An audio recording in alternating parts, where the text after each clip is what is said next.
Okay guys, hello, Tita Ganda here. Andito naman po tayo sa another episode ng aking vlog. Ang tuturo ko naman po sa inyo ngayon dito sa Japan is yung sabong panlaba sa washing machine.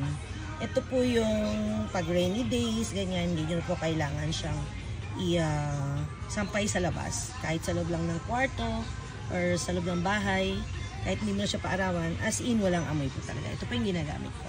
Attack! Yan, marami po siyang klase. Meron siyang green, meron siyang blue, and silver,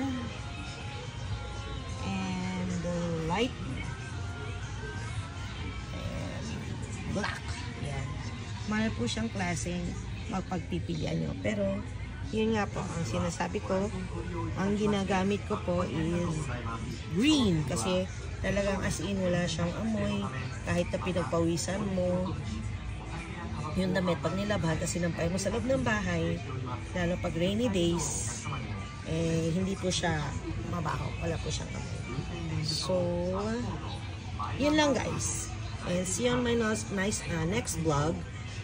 Bye con Dios, babush!